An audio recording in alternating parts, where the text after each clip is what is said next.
exactly in the right spot. Thank you all for joining us this morning. You're also joined here, it's a little noisy, at WJN with a number of our activists and leaders who are here to talk about building the schools and communities our children deserve. So we get a little excited over here, but we will try to keep it down so everybody can hear.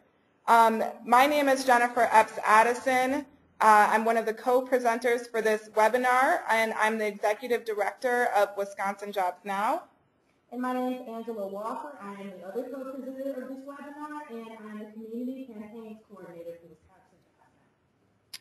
So today we're here to talk about how progressive forces can utilize the reauthorization of the elementary, secondary, wait, sorry y'all, of the ESEA, sorry.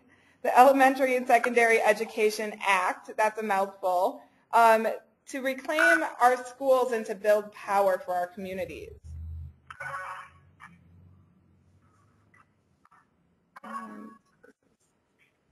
There we go. So again, Angela and I work for Wisconsin Jobs Now. We are a community organization that's fighting to strengthen our neighborhoods from the bottom up, workplace by workplace, and door to door across the state. We believe that direct action is fundamental to our organizing and fundamental to building power. And so our members organize collectively, whether that's on the job or in their neighborhoods, to win campaigns that are important to their lives. Some of our recent victories include winning raises and back pay for underpaid workers, winning an extension of unemployment benefits for the state, and most recently, with a coalition of about 40 progressive groups, we won a living wage ordinance in Milwaukee County. In 2013, late 2013, Wisconsin Jobs Now became one of the members of Schools and Communities United, who's sponsoring this webinar. The SCU is really a group of powerhouse organizations and individuals who are committed to ending the new Jim Crow and to ensuring that everyone in our communities and in our neighborhoods has access to a high-quality public school.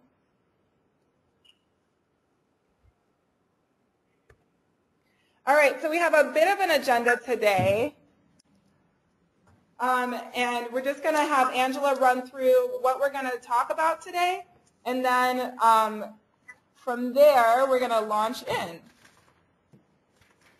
Good morning, everybody. You've had our intro, so we will be following up with the what and the why, a primer on the ESEA, Elementary and Secondary Education Act, so folks know a little bit of backstory and why it's relevant to us now, where we stand, impacts and issues, what our demands are, which is a huge part of what we're lifting up as far as countrywide initiatives around the ESEA. Winning on the ESEA to invest in our schools and communities. And then we're going to take questions and go from talk about where we go from here with next steps. Wonderful. Thank you so much. Okay, so I wanted to talk about this in context for a second, and I want to let folks on the phone know that Wendell Harris, our newest school board director, has joined us here today. Good morning. Yay! Thank you all for having me, and thank you for, I know all over the country there was support for the Wendell Harris School Board campaign here in Milwaukee, and we could not have done it without you. So thank you for your support, and we're going to go forward and build a stronger public school system here in Milwaukee and around the state of Wisconsin, and certainly schools and the communities united together is going to be a big part of that. So thank you for the opportunity to come before you this morning to say a few words. Woo! Yes. Very excited to have Wendell here and excited that we are going in the right direction, electing people to our public school board that actually want to invest in our public schools. So let's just set the tone and context for a little bit. You know, the ESEA really at its core is a program about making sure that every single child, regardless of whether they live in Waupun or Milwaukee, whether they live, you know, on a farm or in a high rise, that they have access to the same high quality public education. And I think we have to, you know, ground our conversation in the incredible disparity that are facing Wisconsin public school students, based both on race but also on class. So, obviously Milwaukee is most impacted by these disparities. About 70% of the African American population in Wisconsin lives in the city of Milwaukee. And we are #1 in the country for the black-white employment gap. We also just learned that we have the highest unemployment rate of black folks in the entire country in 2014. But it's not just race. We also have the highest amount of residential segregation based on poverty. So it's really a both and here with the impacts of both racial segregation and segregation based on folks' incomes. So what this led to, obviously, is Wisconsin being named the worst place in America to raise a black family, as well as us having the worst incarceration rate for African American men. And so you'll see later in some of our solutions that we talk about ending the school-to-prison pipeline. And I think, when you as a state have the highest incarceration rate in the nation for black men, then you really need to focus in on what is the role that the school-to-prison pipeline plays in that disparity. And, I think that's especially important in this year when, for the first time in Wisconsin's history, our governor has proposed spending more money on corrections than on education. So just to give folks a brief history of the ESEA, the Elementary and Secondary Education Act was signed into law on April 11th, 1965, so we are on the 50-year anniversary of this incredibly important law. It was signed into law by President Lyndon B. Johnson as part of his War on Poverty measure. And then in January of 2002, which most people, when they think of the ESEA, think about this part of the act, it was reauthorized for the 6th time, and No Child Left Behind was enacted. Some people may joke that it was Leave Most Children Behind was enacted. So here's the thing.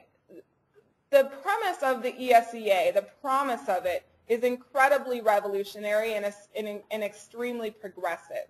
It was established on this idea that setting high standards and measurable goals can help achieve individual outcomes in education and close achievement gaps. But more than that, it was established to really ensure that each school, and that particularly the schools that were in the most need, were able to get the resources. So yes, that means money, but it also means a specific set of appropriate interventions to ensure that children have the best opportunity to learn. Yes, less than a year after it was signed in 1965,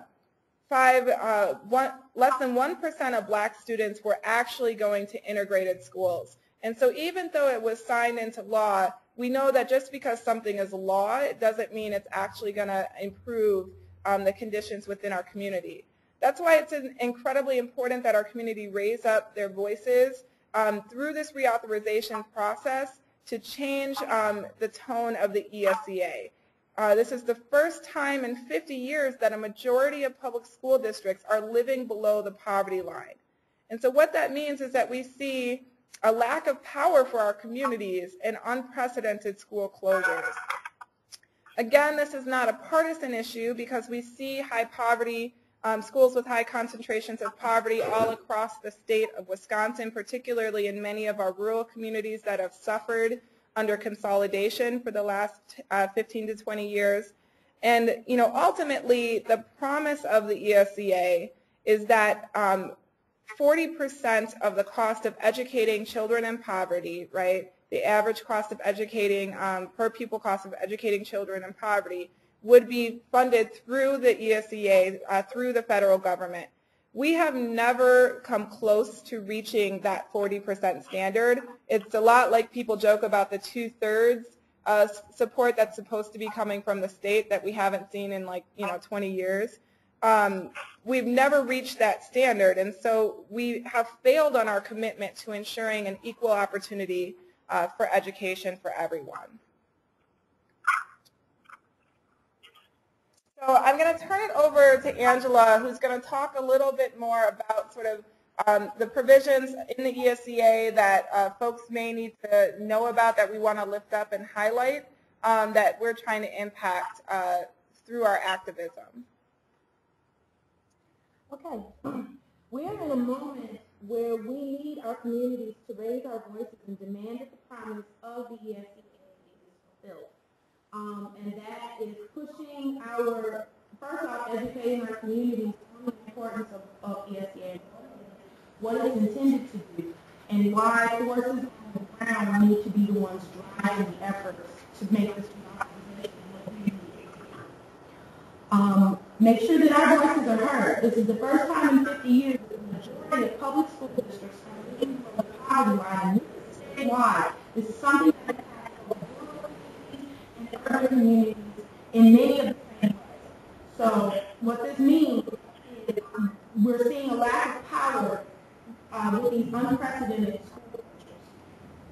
And it's not a partisan issue. We need to hold Democrats and Republicans alike accountable for proper implementation of the ESEA that we want to see happen. We want to see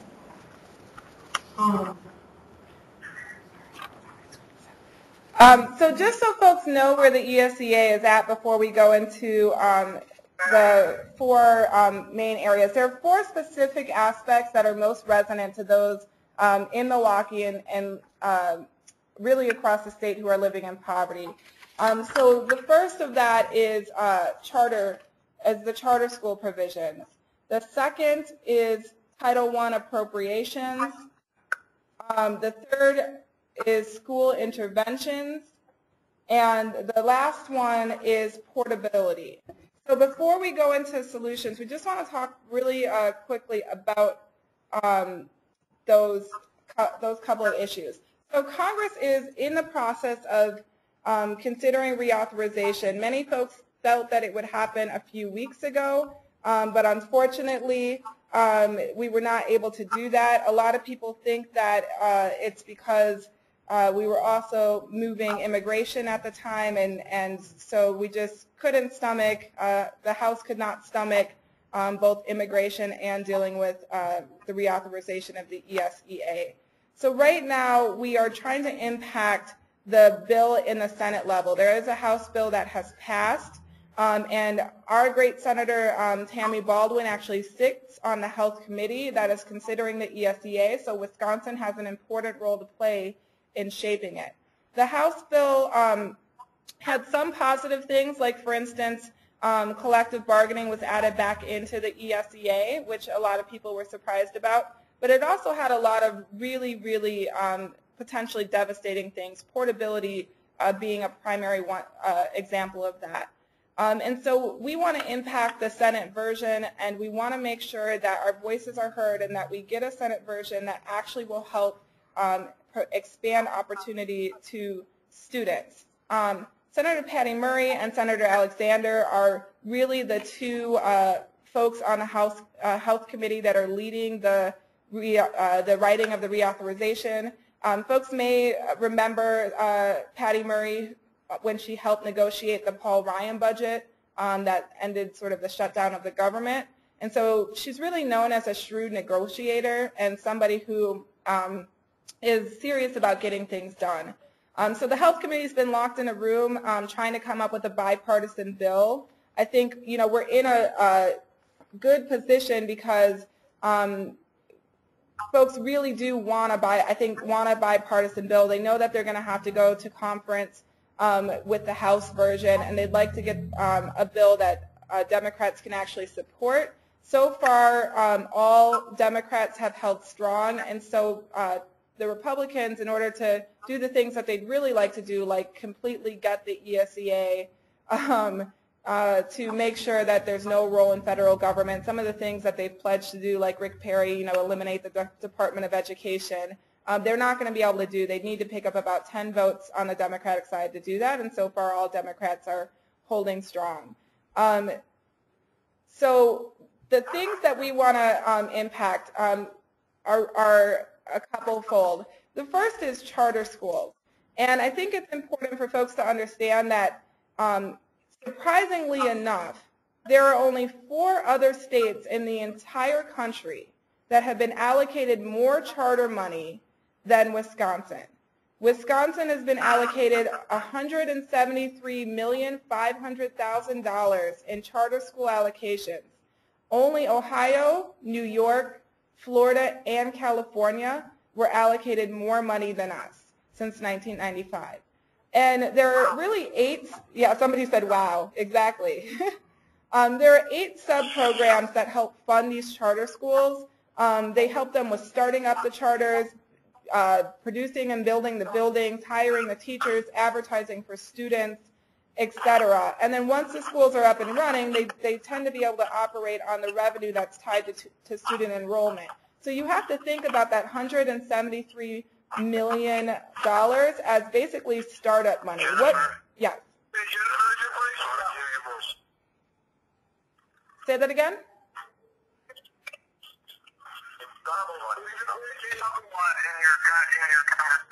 Oh, okay, sorry. Let me try this. Is this better? Yes, people need to go on mute. All right, is this better? Okay, thank you, everyone.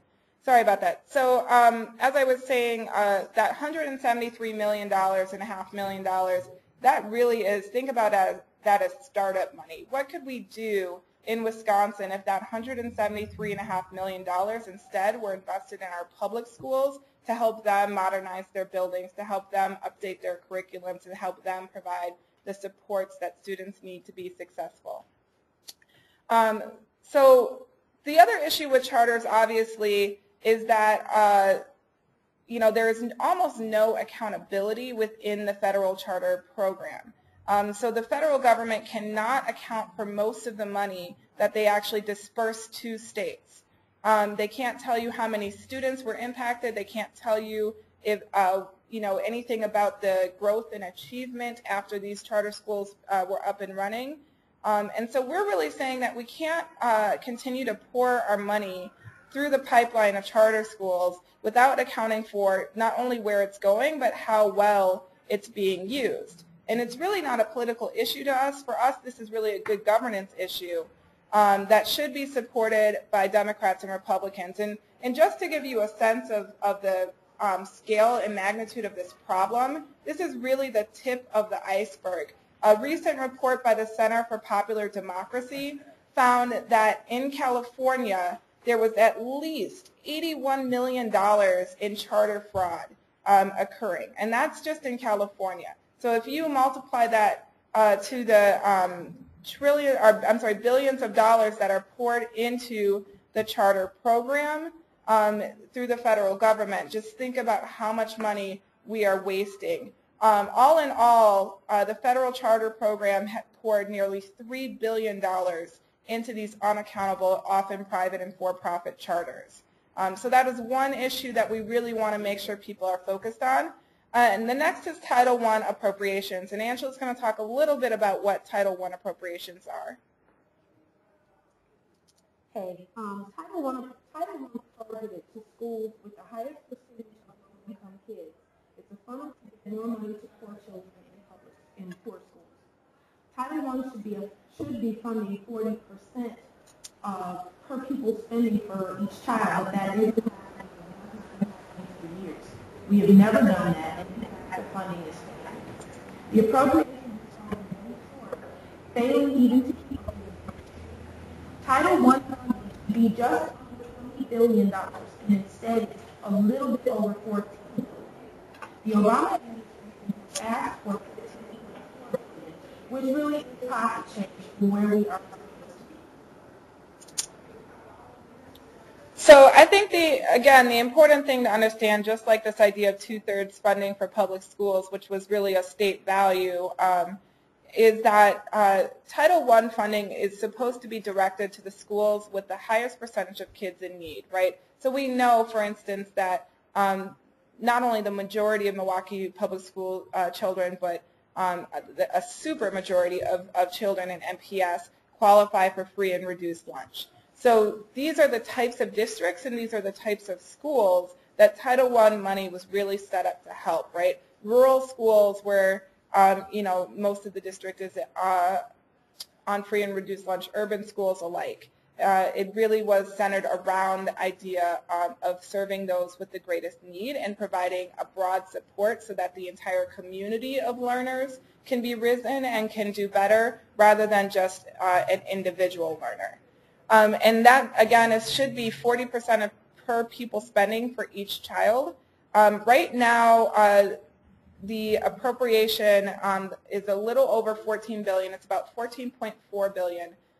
President Obama has asked for $15.4 billion, again, which is pocket change from where we're really supposed to be, which should be somewhere right around $20 billion or just over $20 billion annual appropriation. The next issue is school interventions, and most people think of school interventions as the No Child Left Behind Act. So No Child Left Behind was essentially supposed to invest in individual students. It was supposed to help ensure that you know, we could have rigorous accountability for the federal money that was being spent on education. But by and large, it's been a total and complete failure at creating equity within the system, and in fact has been played out in really racialized ways. Folks may remember, for instance, that Rahm Emanuel, the mayor of Chicago last year, closed 50 public schools almost exclusively in Black and Latino communities in Chicago. And so the primary way that we've seen the No Child Left Behind Act and other school interventions roll out has been through school closures and this idea of the Race to the Top program. This has devastated our communities.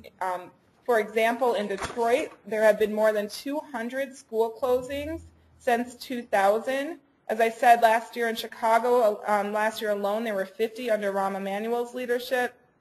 And I think the scariest case, and the one that we're most fearful of here in Milwaukee because of you know, our leadership's desire to replicate the model, is New Orleans, which has had every single public school closed since 2000. So they no longer have public schools in New Orleans. It is an entirely charterized district after Hurricane Katrina. In Milwaukee, yes, we're faring a little bit better. We've only, this sounds terrible, we've only closed 26 of our public schools since 2005 under Race to the Top.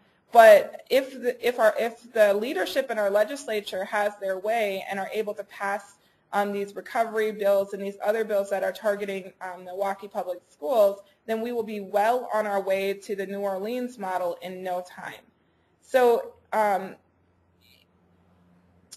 in the House version, they do want to get rid of Race to the Top, the school improvement grants. I don't think they want to do it for the same reason we want to do it, but there is an opportunity there. But they're really still discussing what to do about low-performing schools and don't have an answer. So I think one of the things we really want to do is provide an answer.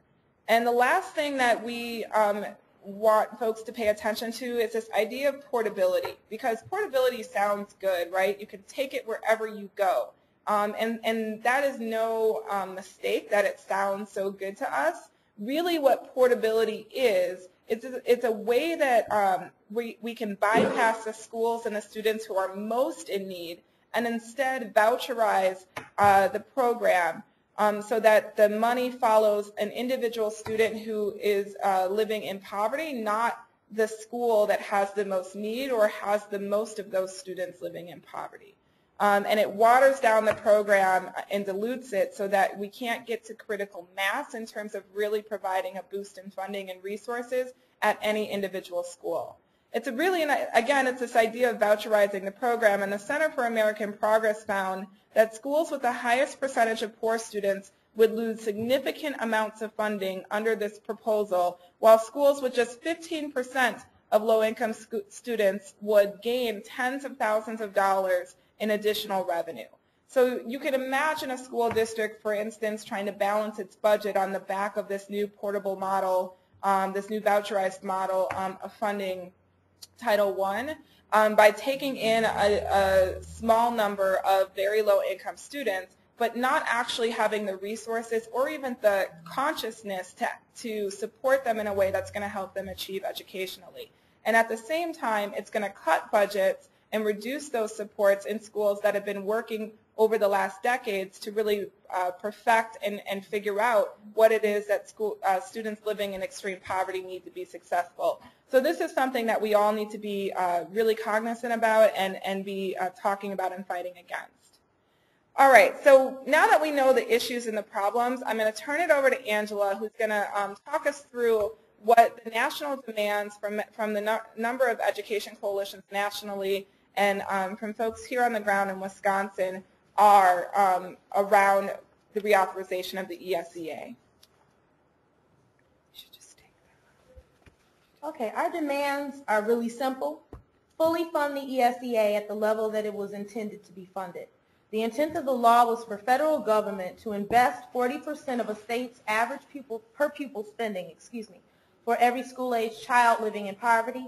Do that. ESEA should provide $500 million to provide training, staffing, and supports to schools working to fully implement restorative justice and/or other problems that will end the school-to-prison pipeline. The ESEA should reduce the number of federally mandated standardized tests from 14 to 6 and provide more teachers time to teach content and allow more students more time to learn. The ESEA should include a moratorium, which we called for locally as well, on the federal funding for creation and expansion of charter schools, increased regulation on charters to halt the misuse of public dollars, and ensure equitable treatment of students, particularly students of color. The ESEA, finally, should dedicate $1 billion to support the transformation of 5,000 schools into sustainable community schools, which is a proven model that works. So I'm going to ask Angela to dig into a couple of these, but before I do, I just want to say, so in terms of the $500 million for restorative justice and to end the school-to-prison pipeline, again, this is a drop in the bucket of what we need to be investing and spending in order to do that with our young people. Particularly, again, when you think about the fact that we are now going to spend more on corrections than education, which essentially means we have to fill up our prisons with young people coming out of our schools. But I think that what's important to note is that there are local things that folks on school boards can do, folks in local communities can do in order to implement restorative justice programs. At a time when we are suspending kindergartners and first graders instead of sitting with them and training them and teaching them and trying to get to the root cause of where their anger and frustration comes from, I think it's incredibly important that we break that cycle and that we use the ESEA reauthorization as an opportunity to break the cycle of the school-to-prison pipeline. Likewise, we have an opportunity to really have a real conversation, to get real time around testing and the over-testing of our children. And I think it's very exciting to see that the opt-out movement is growing across the country and even here in Milwaukee. And I think, as a parent of a public school student, I want to know my daughter and son are doing well. I want to know that they're learning and growing and that they're being stimulated and engaged in school. But there, as many teachers, in fact, almost all teachers will tell you, there are so many ways to measure that sort of achievement that they want to be able to provide to their students. They want students to be able to be creative artistically. They want students to be able to give speeches and speak publicly. They want students to be able to write and think and dream and believe. And when you are forced to over-test children in this way, you lose the ability for them to become critical thinkers and to truly become lovers of education. And so as a parent, I certainly hope that we can lift up this over-testing and change the conversation about what accountability and what measuring student success really looks like. And then lastly, we really want to encourage folks again around this idea of ending the funding for charter creation or expansion until we've found a way to properly regulate and ensure accountability within those schools. Again, we don't have to wait for the federal government to make this happen. The City of Milwaukee authorizes a number of charters and can in and of itself decide we are not going to authorize new charters until we've done an investigation of fraud and abuse. And instead, we are going to repurpose money towards improving community schools that are struggling to get off the ground, like Hopkins Lloyd School, Our Avenue, Bradley Tech, and a number of other schools. So we believe that while the federal government may be clogged up and not as productive as many of us would hope, certainly there are local things that local elected officials can do to halt the abuse and fraud within the charter program on the ground right away. And now Angela is going to talk about our main proposal, community schools, and we are asking that within the ESEA $1 billion, billion with a B, be put into the transformation of schools into 5,000 community schools in every state across the country. Thank you. I mean, it's not rocket science that if a child comes to school hungry, they can't learn. If a child comes to school sick, they can't learn. If a child is afraid of violence or impacted by homelessness or any of those issues that come into the classroom with them, they cannot learn. Community schools, sustainable community schools, provide wraparound services that address the non-academic issues that young people are coming into their schools with, that allow teachers to teach and allow young people to learn. National studies have found that this strategy has improved academic results, including higher reading and math scores, higher graduation rates, lower dropout rates, much higher student attendance, improved school climate, including teacher morale and student behavior. One big piece of this is greater parent engagement and lower rates of neighborhood crime and violence. It's a win-win that makes sense. 34 of 55 of Cincinnati's schools are currently community schools with resource coordinators and community partnerships that provide vital school-based services, including nutrition, mental health, and things like that. As far as academics, Cincinnati converted most of their schools into community schools. The racial achievement gap dropped to from like, what was it, 50-something from 14.5% to 4%. I mean, that's huge. Graduation rates rose from 51% to 82% under this model in Cincinnati. And there's a 5-point strategy. There's a strengthened curriculum, improved student assessments that help teachers teach, wraparound supports like we mentioned, such as health care, eye care, and social and emotional services, positive reinforcements, and discipline practices such as restorative justice, and also, which is a huge key to this, transformational parent and community engagement. There's continuous data collection because all schools must maintain attendance records in all programming components. So there's lots of accountability there. They must collect measurable data showing annual participation and the impact of programming on participating students and adults. Charters are there's a 5-year grant at a time for these to be running. Annual reports are required to the governor and state legislature from the State Department of Education. So, I mean, I just want to pause really quick and go back to something Angela said about the impact, right? Because Cincinnati had a graduation rate of 51%, right? So just slightly over half of their students were graduating from high school. And with the implementation of a mass-based community schools program, so we're not talking about 5 schools or 10 schools, we are talking about a district of community schools. They were able to increase the graduation rate to 82% of their students. They were able to close the achievement gap all the way down to just 4%. And that is a huge thing. You know, we talk all the time in Wisconsin about what do we need to do, and there are all of these issues, and we know what the disparities are. And the reality is this is not rocket science. As Angela said, we know what to do. The question is, can we build the political will? Can we build the demand from the grassroots to do what we know is right and what our children deserve? And so we're going to wrap up this webinar talking about how do we win? how do we actually build the types of schools that all of our children deserve? How do we build relationships between students of color in Milwaukee and rural white students outstate in Niagara and Florence and Waupun and all of these places where they're facing similar closures, similar issues in terms of lack of diverse curriculum, challenges to retaining and attracting teachers, and most importantly, facing real challenges in terms of providing their students with the equitable education they deserve. How do we build those relationships, and how do we win on this issue?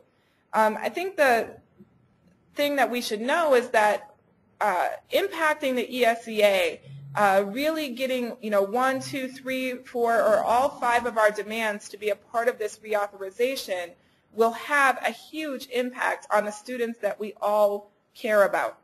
So the first thing that we're going to ask folks on the webinar today and in the room with us today to do is to participate in a lobby visit with Senator Baldwin on April 30th at 1 p.m. in her Milwaukee office. Again, we want to make sure that she at least pushes hard for the introduction of several of our priorities, but most importantly, the resourcing and funding for community schools. Second, we are still looking for leadership at the City Council level to support a moratorium on charter and voucher schools. So far, we have collected thousands of moratorium postcards asking the City Council to stop authorizing charters and get out of that business, especially until we have real accountability. Next, we'd like to ask folks to help us spread the word by going door to door and school to school in your community.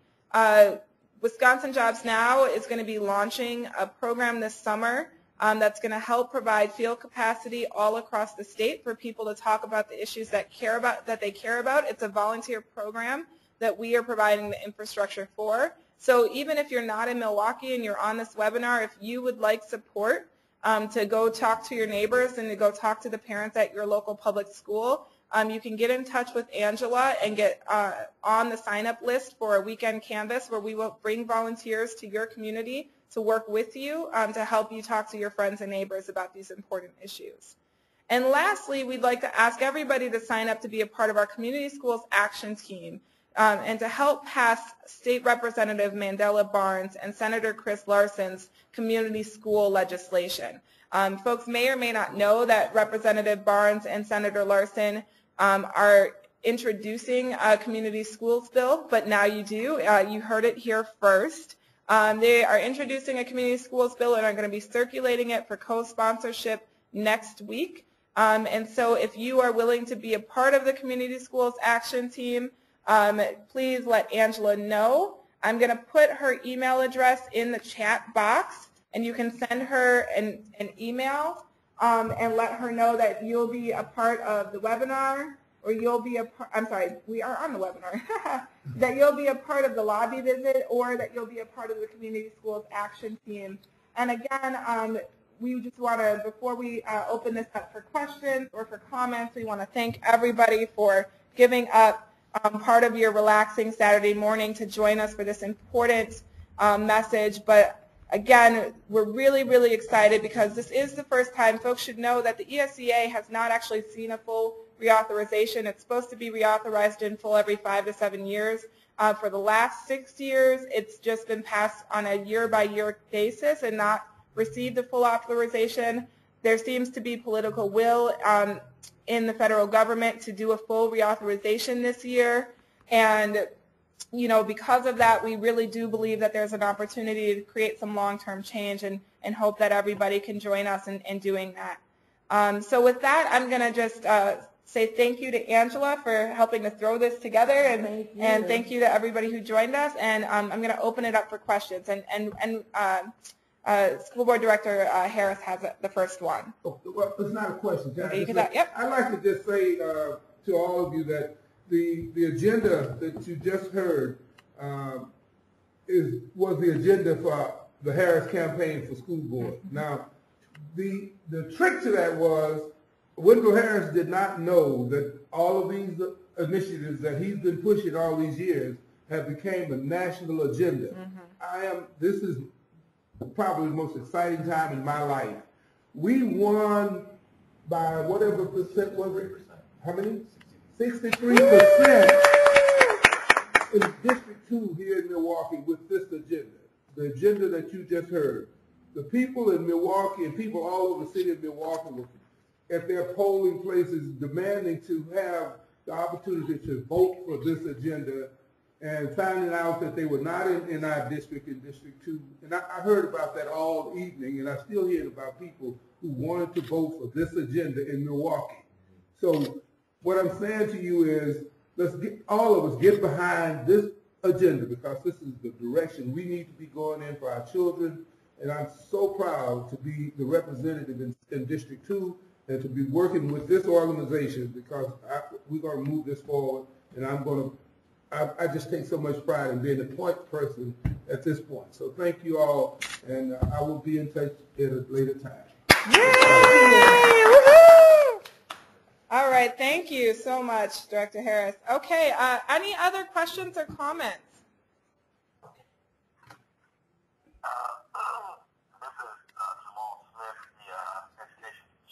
For NAACP Milwaukee branch. I just have to say I am excited tremendously for this agenda. I'm definitely in support. I've been pushing and lobbying for people to support the community schools initiative, and to see that this is now, I'm along the sentiments with Director Harris, to see that this is a national agenda now. There are so many people who are unaware of the ESEA initiative, of the funding that should have been implemented, and to now see that we are going to push it heavily, I'm super excited. I want to be a part of the community action team. Anything that I can do in order to be an assistance to this campaign, I am at the table. I will be there. Just let me know what we need to do, as well as the rest of the education committee for the NAACP. So just wanted to say that we are definitely in support, and anything you need from us, please do not hesitate to let us know. Thank you so much, Jamal. That's great to hear. Anyone else? Any comments or questions before we wrap up? Hi. Oh, sorry, I talked over someone. Hi, my name is Mary Ellen Helling, and I'm from Sunbury, and we've been trying to get community schools off the ground here in Sunbury for about the last 3 years. We have 2 sites, and we had 2 sites last year. This year, again, we're down to 1 site. But my point is that our results have been tremendous. And if you need anything from a suburban school that has community school, at least 1 community school going at the elementary level, we'd be happy to share our results, which are, again, our kids are achieving amazing results. Thank you so much. And tell me your name again. Pardon me? Tell me your name again. Carly, you said Carlene? My name is Mary Ellen. My last name is Havel-Lang, L-A-N-G, and I'm in Sun Prairie. Wonderful. Mary Ellen, again, State Representative Mandela Barnes and Senator Larson are planning to introduce a community schools bill that would create an Office of Community Schools at the state level and direct funding to local communities to build community schools and resources. So we would love to talk to you, and if you would email Angela your contact information, we'd love to talk to you about helping to support that important state legislation. And where do I find Angela's email address? Her email is, it should be in the chat box if you're on the web page, but if not, it's angela.walker@wisconsinjobsnow, all one word, .org. Okay. I will do that right away, and I will get in touch with Gary Hebel and get him to co-sponsor that bill. That's great. Wonderful. So glad to hear. All right. Anyone else before we wrap up? Jennifer? Yes, I got 2. Jennifer? This is Larry. Okay. Hi, Larry. Have you got me? I got you. Go ahead. Is there going to be a session where we plan for our lobbying visit to Berlin? Yes. So if folks email Angela that you're interested in participating in the lobby visit, she'll set up a meeting for people to prep. Good. Okay, the young lady, I heard your voice. Next. Jennifer? Yes. Hi, Jennifer. Hi, Angela. Hey. With the NEA. Hi, how are you? Oh, good. Hi, Wendell. Hey, I just wanted to thank you for this webinar, and I wanted to let you know the first webinar. Oh, look at that. Well, we're happy to be your first. I'm excited about everything, and I echo what Jamal said, and really, we're here for you, and just let me know what I can do, and I'm excited about this national campaign also. Wonderful. Thank you so much. All right, with that, folks, we want to start on time and end on time. So I'm going to take just one last comment or question, and then we're going to wrap up. Hey, this is Heather in Sun Prairie. Hi, Heather. I think I know many of you. My name is Heather Dubois Bornummer, and I am the coordinator for the Wisconsin Public Education Network.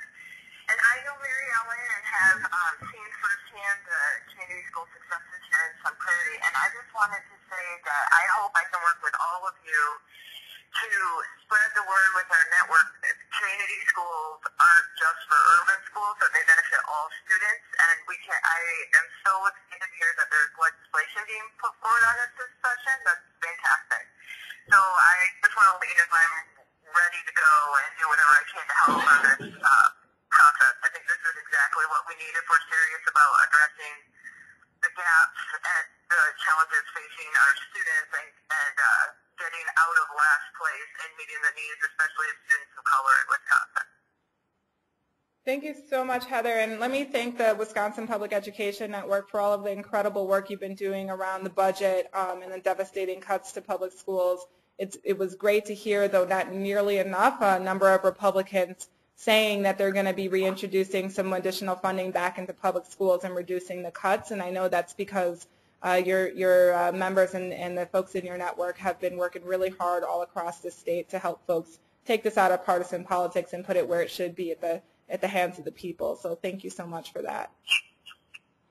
All right, with that, folks, we are going to wrap up. Thank you so much for joining us. This webinar will be available, including the audio recording, on Monday for folks to share with their networks. So looking forward to working with everybody. Take care and have a great weekend. Thank you. Thank you.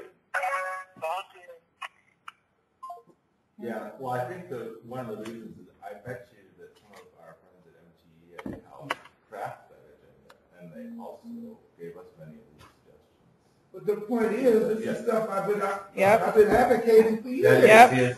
And I didn't even realize that I was carrying this, your agenda, all this stuff. Almost every demand. I've been fighting for this stuff, man. I am so excited. You know me since you were a little girl. This is great. I am so Look at the other excited. side. And let me just say hi to people out here. I gotta go Yeah. to this funeral because it's one of our Every rituals. single piece we put out. This is great. I love this. Pivot off a walker. And we never once changed our message from it was all about Walker. Dope. And what a bastard he is. And how he needs community schools. Right? Like, I mean, I know that wouldn't work other places in the state, Uh-oh. but